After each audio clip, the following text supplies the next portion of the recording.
Good afternoon and welcome to Rebecca Inspires. Thanks for tuning in. A long time ago, probably about 7 or 8 years ago, when I ran my own recruitment business, I used to look at the business and I used to look at the people in the business and wonder why it wasn't working the way I wanted it to work and why the people in the business weren't working in the way that I wanted them to work. And it took me a while to realise that actually it was me who was the problem. And one of the reasons it took me a while is because in life you always think, or have a tendency to think, that it's somebody else's fault, somebody else's problem. And 9 times out of 10, it's actually your own. And in 2006, I really should have sacked myself as managing director.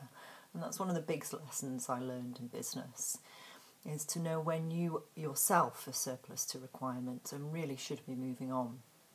The point at which I should have sacked myself was the point at which my heart went out of the business, my passion disappeared.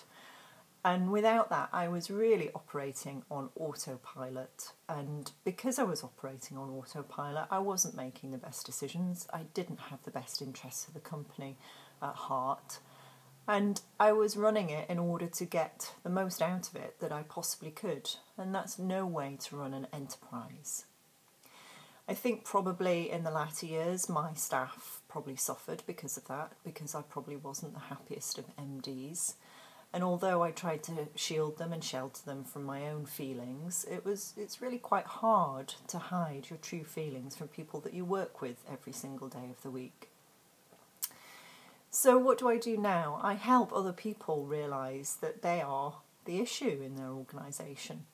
And luckily the people that I tend to work with are the people that have realised that, or have had appraisals that have helped them realise that and come to terms with that and do something about it. So when I'm coaching people who say, do you know, I really need help in this area. I'm not communicating as well as I could be. I'm upsetting people, or nobody's understanding what I'm trying to get across. My team are demotivated. Or I'm working with teams where the teams aren't communicating. They know there's something not quite right, but they can't quite put their finger on it.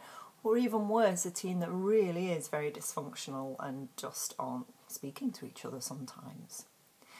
And those are the lucky people. Those are the people that come to me, or people like me, because there's plenty of us out there that help out with these things. But there are organisations where there's a lot of dysfunction, a lot of unhappiness, a lot of dis-ease. And unfortunately, those organisations don't approach people like me. They let things stew, they let things fester, they let things trundle along until they find that their best people leave.